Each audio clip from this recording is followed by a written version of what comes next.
नमस्कार मित्रों, मैं के.एन. सिंह, टीजीटी हिंदी, जवाहर नवोदय विद्यालय, संत कबीर नगर।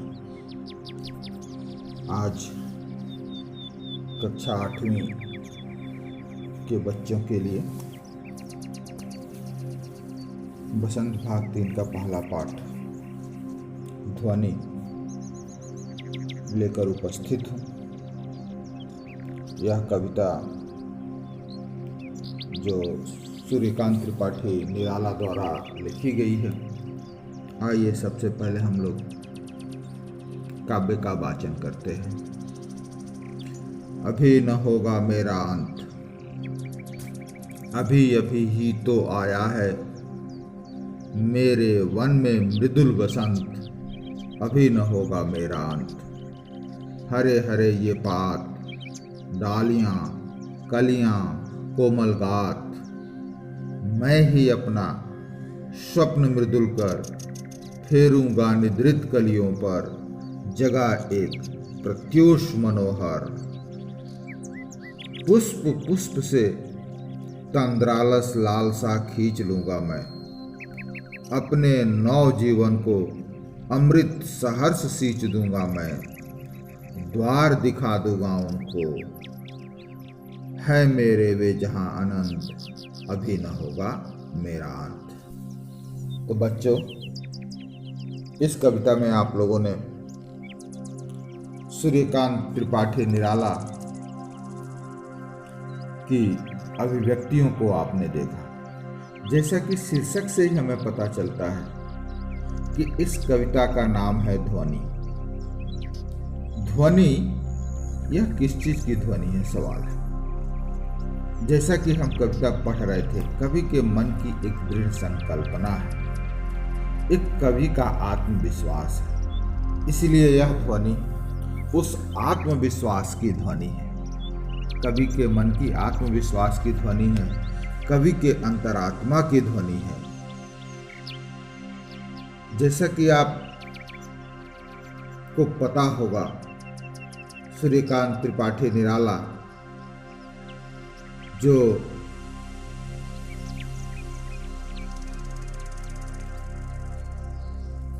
छायावाद के एक प्रमुख स्तंभ के रूप में जाने जाते हैं और काव्य पर कवि के व्यक्तिगत जीवन की अनुभूतियों का बहुत बड़ा छाप होता है। निराला हमेशा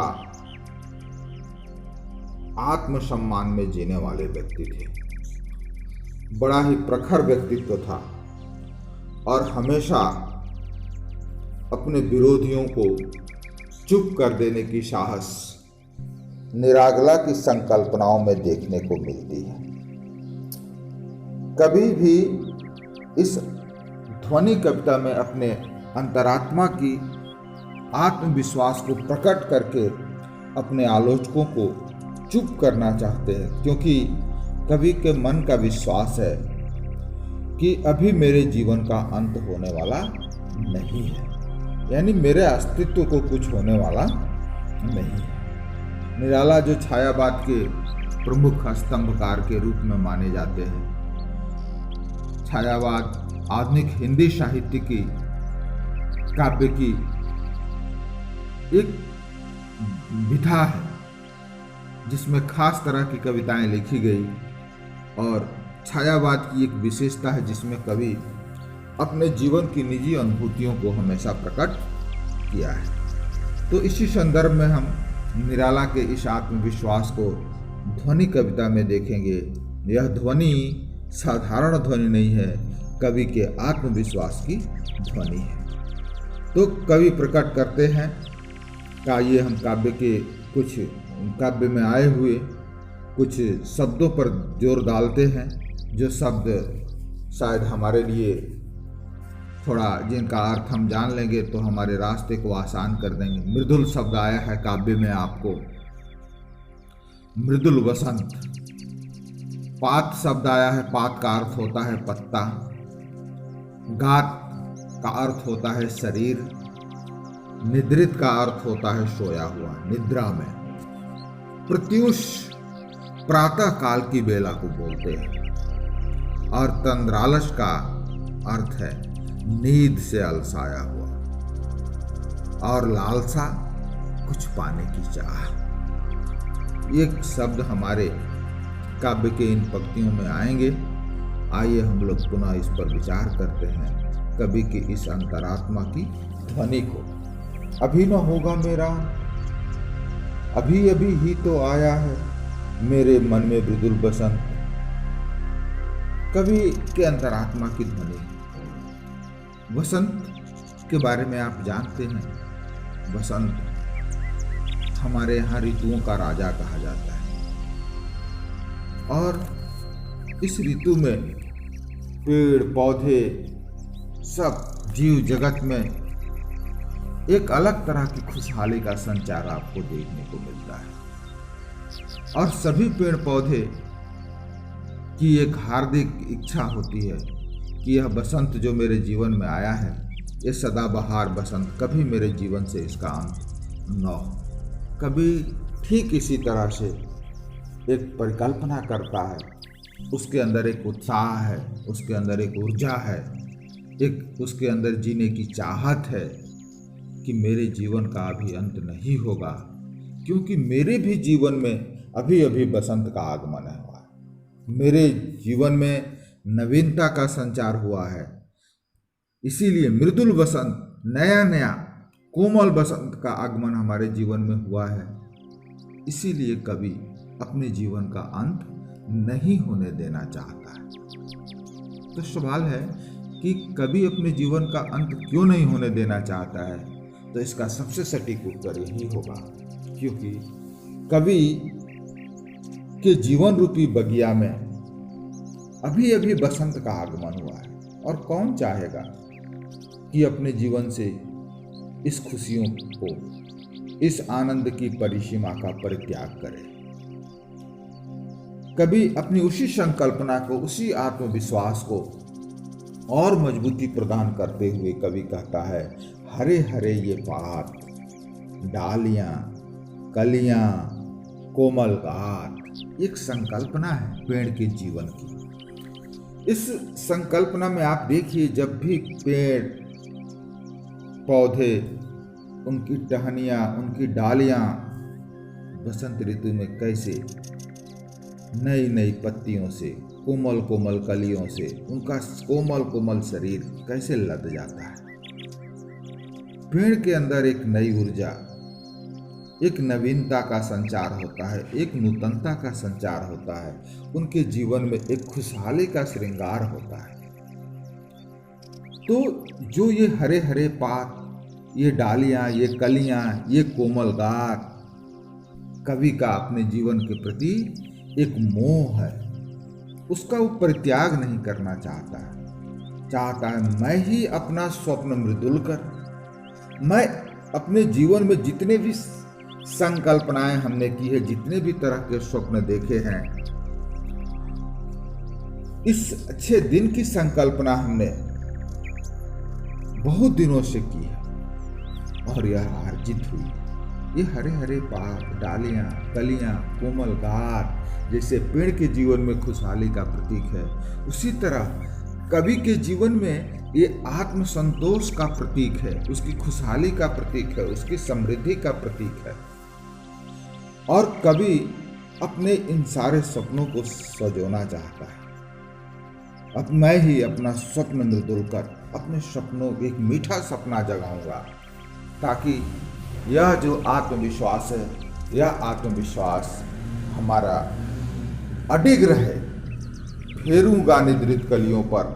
निद्रित कलियों का मतलब यहाँ सोई हुई कलियां, अर्थात जीवन में जो बाधाएं हैं। निद्रित का मतलब होता है बाधा। यहाँ निद्रित जो शब्द है सोने के लिए प्रयोग हुआ है, लेकिन निद्रा हमेशा आलस्य का प्रतीक है। तो उसको त्यागूंगा, फेरूंगा निद्रित कलियों पर। जो जीवन में कठिनाइयाँ हमारे इस जीवन रूपी बसंत में आने वाली खुशहाली के मार्ग में बाधा बन करके खड़ी है, उस बाधा को दूर करूंगा, फेर करके, हाथ फेर करके, और जगह एक प्रत्युष मनोहर एक जीवन में एक नया सवेरा, प्रत्यूष का अर्थ जैसा कि आपको बताया, एक सुनहरा सवेरा, एक मन को आकर्षित करने वाला सवेरा जीवन में जागृत होगा। पुष्प पुष्प से तंद्रालस लालसा खींच लूंगा मैं, कवि की संकल्पना है। किस तरह से कवि अपने जीवन को सजोना चाहता है, किस तरह से कवि जीवन की इस खुशहाली को बरकरार रखना चाहता है। कवि का ये आत्मविश्वास की ध्वनि है, कवि के अंतरात्मा की ध्वनि है। पुष्प पुष्प से तंद्रालस लालसा खींचने का मतलब है कि जीवन के हर एक क्षेत्र से आलस्य को दूर भगा दूंगा।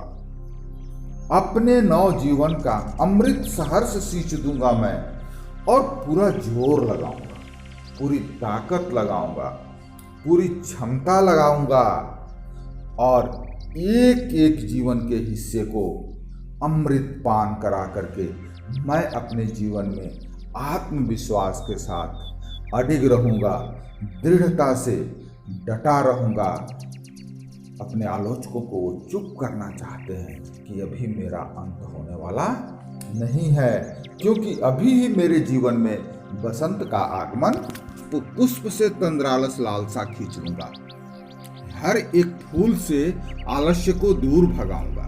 यानी जीवन के रास्ते में एक एक जो बाधाएं आएगी उन बाधाओं को दूर करने का प्रयत्न करूंगा।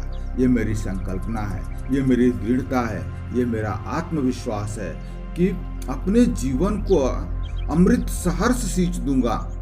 मेरा विश्वास है कि मैं जीवन को बिल्कुल अमृत के समान बनाऊंगा। कवि की जीने की इच्छा है, कवि की जीने की लालसा है और एक एक बाधा को दूर करके आखिर आलस्य को, तंद्रालस मतलब होता है नींद से अलसाया हुआ, उस आलस्य को दूर भगाऊंगा जीवन से और पूरे जीवन को अमृत के रस से सींच दूंगा। मैं जीवन में अर्थात खुशहालियों को बरकरार रखूंगा, अपनी नवीनता को, अपनी सृजनता को, अपनी नई चेतना को बरकरार रखूंगा। द्वार दिखा दूंगा फिर उनको, है मेरे वे जहां आनंद अभी न होगा मेरा। इस सारी जो खुशियां हैं, जो सारी संकल्पना है, उसको अनंत काल तक मैं विकसित रखूंगा। ये जो जीवन में बसंत, जीवन के रूपी बसंत में जो खुशहाली आई है, जीवन में जो बसंत का आगमन हुआ है, वह मैं बरकरार रखूंगा। अब आइए इस कविता से जुड़ी हुई कुछ प्रश्नों पर हम विचार करते हैं। कवि को ऐसा विश्वास क्यों है कि उसका अंत अभी नहीं होगा? प्रश्न पहला। स्वाभाविक है, कवि ने काव्य के पहले ही कहा है कि कवि के जीवन में अभी अभी बसंत का आगमन है। यानी कवि को आत्मविश्वास है, कवि की अंतरात्मा की ध्वनि बता रही है कि अभी अभी उसके जीवन में नवीनता का संचार हुआ है, सृजनता का संचार हुआ है। बसंत जो खुशहाली का प्रतीक है, जो समृद्धि का प्रतीक है, और उस बसंत का आगमन अभी जीवन में आया है। तो कौन चाहेगा इस बसंत, इस खुशहाली से भरा हुआ जीवन का परित्याग करना? इसीलिए कवि का आत्मविश्वास है, उसके जीवन में नवीनता का संचार हुआ है, नूतनता का संचार हुआ है। इसीलिए कवि अपने जीवन का अंत नहीं चाहता। दूसरा प्रश्न है, फूलों को अनंत काल तक विकसित करने के लिए कवि कौन कौन सा प्रयास करता है? फूलों को अनंत काल तक विकसित करने के लिए कवि क्या क्या करता है? कवि ने कहा है कि पुष्प पुष्प से तंद्रालस लालसा खींच लूंगा मैं। हर एक कली से, हर एक फूल से उसके आलस्य को दूर भगाना चाहता है और उसको दूर भगा करके उसके जीवन में नूतनता का संचार करना चाहता है। उसके जीवन में एक नया सवेरा लाना चाहता है। इसीलिए कवि प्रयत्न करके, कोशिश करके एक एक फूल के आलस्य को दूर भगा करके उसके जीवन में नया सवेरा लाने के लिए पूरी तरह से दृढ़ संकल्प है। तीसरा प्रश्न है, कवि पुष्पों की तंद्रा और आलस्य को दूर हटाने के लिए क्या करना चाहता है। इसमें कवि ने कहा है कि फेरूंगा निद्रित कलियों पर जगा एक प्रत्युष मनोहर। एक एक फूल से उसकी बाधाओं को दूर करेगा, उसके आलस्य को दूर करेगा, और उसके आलस्य को दूर करके कभी एक एक फूल से उसकी निद्रा को, उसके आलस्य को दूर हटाने के लिए पूरा कोशिश करेगा, पूरा प्रयत्न करके उस आलस्य को दूर भगाएगा। जैसा कि इसमें दिया गया है कि पुष्प पुष्प से तंद्रारस लालसा खींच दूंगा, अपने नवजीवन का अमृत सहार सींच दूंगा मैं। उसके जीवन में एक नया सवेरा लाएगा और जितनी भी बाधाएं हैं उन बाधाओं को दूर करूंगा और खुशियों को अनंत काल तक विकसित करूंगा। धन्यवाद। आज का यह पाठ का सारांश पूरा हुआ।